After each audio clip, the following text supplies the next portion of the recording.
तो दोस्तों आज हम बात करने वाले हैं बहुत ही इंटरेस्टिंग टॉपिक के बारे में। आज हम बात करेंगे एसक्यूएल इंजेक्शन के बारे में। हो सकता है आपने बहुत सारी वीडियोस देखी हो, लेकिन ये वीडियो आप क्यों देखें मैं आपको बताना चाहूँगा। अगर आप जानना चाहते हैं कि कैसे कोई भी पर्सन है, कोई भी हैकर आप उसे कह सकते हैं, या कोई भी स्क्रिप्ट किडीज आप कह सकते हैं, कि अगर उसे एसक्यूएल की छोटी मोटी चीज़ें भी पता है तो क्या वो किसी वेबसाइट को हैक कर सकता है, तो इसका आंसर है हाँ। अगर उसे एसक्यूएल की थोड़ी बहुत भी जानकारी तो वो वेबसाइट को हैक कर सकता है।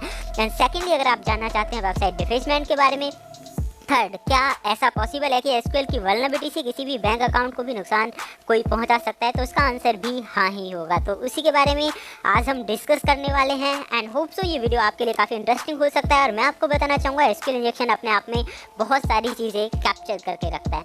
तो डेफिनेटली एसक्यूएल इंजेक्शन के बारे में ज़्यादा डिटेल में जानने के लिए वीडियो देखेंगे हम शुरू से एंड तक। तो सबसे पहले मैं आपको बताना चाहूँगा कि वास्तव में होता क्या है। दोस्तों एसक्यूएल के बारे में काफ़ी सारी वीडियोस बनी है। आप इन शॉर्ट में समझ सकते हैं कि कोई भी जो वेबसाइट बनती है उसका कहीं ना कहीं एक डेटाबेस ज़रूर स्टोर होता है। आप चाहे ऑनलाइन शॉपिंग वेबसाइट्स को लगा लीजिए जहाँ से आप सामान खरीदते हैं कुछ भी, या फिर आप नॉर्मल वेबसाइट्स को लगा लीजिए जिनमें छोटा स्कूल्स कॉलेजेस ज़्यादातर सभी का डेटाबेस होता है। अगर डेटाबेस होता है तो एसक्यूएल भी उनके अंदर होता है, जिसकी मदद से उस डेटाबेस को मैनेज करके रखा जाता है या क्रिएट किया जाता है। तो एसक्यूएल यानी स्ट्रक्चर्ड क्वेरी लैंग्वेज की मदद से उन चीज़ों को क्रिएट किया जाता है या उसकी हेल्प ली जाती है उस तरह का डेटाबेस बनाने के लिए। जो हैकर्स होते हैं इसी की कमी का फ़ायदा उठाते हैं, मतलब वो कमी नहीं है, लेकिन कई बार ऐसा होता है कि जो पैरामीटर्स हम एंटर करा रहे हैं, मान लीजिए कोई फॉर्म है और फॉर्म के अंदर पूछा गया आपका first name, last name, user name, इस तरह की इन्फॉर्मेशन पूछी गई है। वहाँ पे कोई भी अटैकर या हैकर कोई एक ऐसी चीज़ या ऐसा डेटा एंटर करा दे जो कि एसक्यूएल की क्वेरी से मैच करता हो, जो कि एक नॉर्मल डेटा ना हो। और अगर वो एसक्यूएल के डेटाबेस से मैच हो जाता है तो उस कंडीशन में वो आपको वेबसाइट की ऐसी सेंसिटिव इन्फॉर्मेशन दिखा देता है जो उसे नहीं दिखानी चाहिए थी।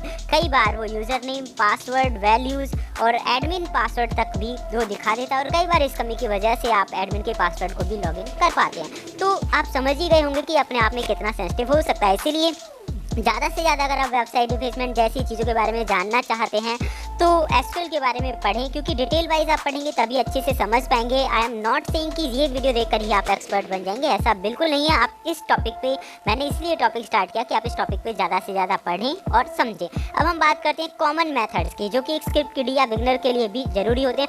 मान लीजिए किसी वेबसाइट में कमी है एसक्यूएल की, तो वो हम कैसे पता लगाएंगे। तो सिंपल सा एक तरीका जिसके बारे में मैं बात कर रहा हूँ, तो आपको क्या करना है, गूगल पे चलिए, हम यहाँ पे चलते हैं गूगल, जिस पे हम बात करने वाले हैं, देन एंटर। तो यहाँ पे कुछ ज़्यादा नहीं लिखना है, जैसे कि अभी देखें यहाँ मैं आपको बताऊँगा किस तरह से ये काम करता है। अच्छा, बैंकिंग का जो मैंने बोला उस पर भी हम काम करने वाले हैं, लेकिन स्टेप बाय स्टेप हम आगे बढ़ेंगे कि ये चीज़ें हैं जो, ताकि आपको क्लियर हो जाए। ओके फ्रेंड्स, तो first of all I will manage this. तो यहाँ मान लीजिए मैंने लिख दिया PHP और ID = 1।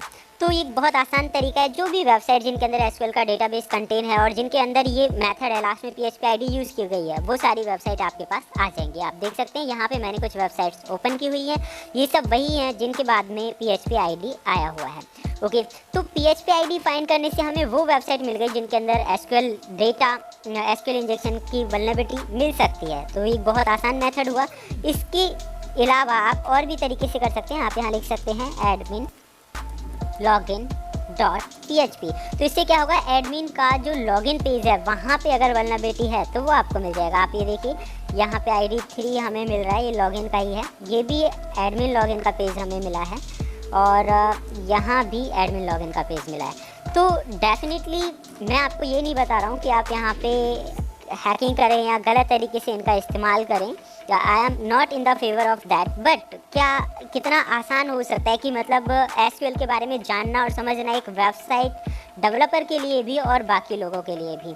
तो ये आप ज़रूर जानें और समझें, इसलिए ये वीडियो मैंने बनाया। तो आप देख सकते हैं सीधा एडमिन लॉगिन पेज मिल गया। तो इनके अंदर एसक्यूएल की वल्नरेबिलिटी है और उसकी मदद से आसानी से कोई भी लॉगिन कर सकता है उस वल्नरेबिलिटी का फ़ायदा उठा के। तो अभी हम देखते हैं आगे, हम देखते हैं यहाँ से आप देख सकते हैं फंक्शन, यहाँ पे ID 1 लिखा हुआ है। अगर मान लीजिए मैं यहाँ पे एक डैश एपोस्ट्रॉफ लगा देता हूँ तो उससे क्या फ़र्क पड़ेगा, देन एपस्ट्रॉप अप्लाई करने से आपको यहाँ पता चलेगा कि एसक्यूएल का जो डेटाबेस है उसमें एरर है। दैट मीन्स इसका कोई भी हैकर बेनिफिट ले सकता है।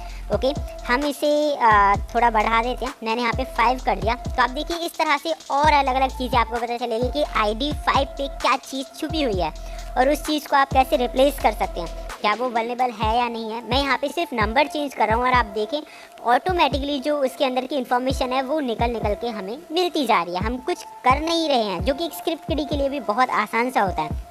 इस तरह से वो पता लगा लेगा किस आईडी नंबर पे कौन सी चीज़ छुपी हुई है और कहाँ कौन सी जो कॉलम है या कोई भी जो एरिया है वो ब्लैंक है।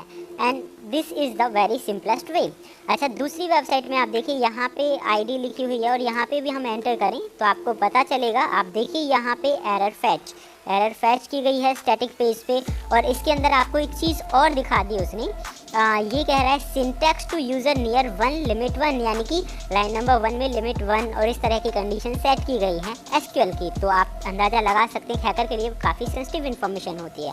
एंड आप देखिए हम एक और वेबसाइट पे कर रहे हैं। मैंने सिर्फ यहाँ पे एंटर किया और आप देखेंगे इससे इसकी पूरी की पूरी डायरेक्टरी आपको मिल गई, यानी कि कोई भी चीज़ कहाँ पे स्टोर की गई है। और ये हैकर के लिए इससे अच्छी बात नहीं हो सकती कि यार उसे पता चल जाए कोई चीज़ कहाँ पे रखी हुई है तो सीधा उसी एड्रेस पे पहुँच के वो कोई भी चीज़ कॉपी मार लेगा और आसानी से बिना ऑनर की मर्जी के वो कुछ भी एक्सेस कर सकता है। तो these are very sensitive information. तो इस तरह से आप एसक्यूएल की वल्नरेबिलिटी का पता लगा सकते हैं और देख सकते हैं। अब चलिए मैं आपको एक बैंकिंग साइट में दिखाता हूँ कि क्या ये जो वल्नरेबिलिटी है क्या रोल प्ले करती है और इससे कोई भी क्या कर सकता है। ठीक है, तो हम यहाँ पे कर लेते हैं, साइन इन कर लेते हैं और यहाँ पे मैं एक नेम यूज़ कर रहा हूँ ओके सॉरी, यहाँ पे है जे स्मिथ। तो ये नाम हो गया यूज़र नेम और पासवर्ड हम दे देते हैं। वो जो पासवर्ड है इसका Tremo1234 है, आप अगर यूज़ करना चाहें, क्योंकि टेस्टिंग पर्पज़ के लिए वेबसाइट बनाई गई है। तो मैं इसे लॉगिन करूँगा तो आप देखेंगे बैंकिंग है। अब वो अपनी सेविंग्स देख सकता है कि उसकी जो सेविंग्स हैं क्या है, या आप देख सकते हैं क्रेडिट कार्ड का नंबर क्या है। उसे अपनी अकाउंट की समरी देखनी हो तो अकाउंट समरी देख सकता है। This one is the perfect website. जो लोग अपनी स्किल्स, हैकिंग स्किल्स को टेस्ट करना चाहते हैं तो उनके लिए एक परफेक्ट वेबसाइट है ये, जिसमें लाइक बैंकिंग के सारे फीचर्स आपको मिलते हैं। तो यहाँ देखिए काफ़ी सारी चीज़ें आपको मिलेंगी। मैं यहाँ से गो कर देता हूँ इसे। गो करने के बाद उसकी अकाउंटिंग की देखिए आप, सेविंग वगैरह सारी चीज़ें आ गई। उसके अकाउंट में कितना बैलेंस है, कब डिपॉजिट किया था, कब विड्रॉ किया था, and everything it will contain. तो काफ़ी अच्छी वेबसाइट है। होप तो आपको वेबसाइट का भी पता लगा होगा। अब देखिए कई बार बहुत पहले ये कमियां हुआ करती थी। आई एम नॉट सेइंग कि ये अभी प्रेजेंट है, लेकिन पहले ये चीज़ें बहुत हुआ करती थी और अभी भी बहुत सारी जगह पे इस तरह की वल्नरेबिलिटीज़ बाकी हैं। तो मान लीजिए मैं अकाउंट का जो नंबर है बस वही चेंज कर रहा हूँ। मैंने यहाँ 2 की जगह 6 लिख दिया और एंटर कर दिया। तो आप देखेंगे ये देखिए 6 नंबर पे जो अकाउंट था उसका बैलेंस हमें शो कर रहा है। एंड ओके, ये यहाँ पे हमें दिखा रहा है कि उसका बैलेंस क्या था, यानी कि मैं उसके अकाउंट में एंटर नहीं किया है मैंने, और फिर भी दूसरे का जो अकाउंट है उस नंबर पे उनकी जो सेविंग्स है, उनका जो बैलेंस है, उनका जो ट्रांजैक्शन है वो मैं यहाँ पे एक्सेस कर पा रहा हूँ। तो this one is the amazing thing. आप देखिए कितना सारा बैलेंस, और ये तो टेस्टिंग के लिए आप सभी जानते हैं। तो आप चाहें तो ट्रांसफ़र कर सकते हैं। देखिए फ़ंड ट्रांसफ़र का ऑप्शन है, you can transfer the funds किसी भी अकाउंट को उस दूसरे अकाउंट से लॉगिन होकर। अच्छा चलिए मैं ऐसे कर देता हूँ साइन ऑफ। अब हम एसक्यूएल वाली वल्नरेबिलिटी का फ़ायदा देखते हैं कि क्या कर सकता था कोई भी बंदा। मतलब बहुत कॉमन, जैसे कि मैंने बताया बिगिनर्स अगर होंगे तो भी इस तरह की वल्नरेबिलिटी से बहुत कुछ किया जा सकता है। इसलिए आपको एसक्यूएल की बहुत डीपली स्टडी करनी चाहिए, पूरी तरह समझना चाहिए कि वो किस तरह से काम कर रहा है। तो यहाँ पे मान लीजिए हम यूज़र नेम जो है वो दे देते हैं, जो है यूज़र नेम। तो मैंने यहाँ पे दे दिया जो भी यूज़र नेम था JSMIT@JSmith। अब देखिए पासवर्ड मैं कुछ भी डाल रहा हूँ, ये देखिए मैंने कितना बड़ा पासवर्ड डाल दिया जो कि ये नहीं था पासवर्ड। अब देखिए यहाँ पे उसे क्या करना है, बस एक एपस्ट्रॉफ और 2 डैश और उसके बाद कर दिया लॉगिन। और आपको जानकर हैरानी होगी कि ये लॉगिन हो गया। This is login now. तो ये बहुत छोटी छोटी सी चीज़ें हैं जो आपको ज़रूर पता होने चाहिए।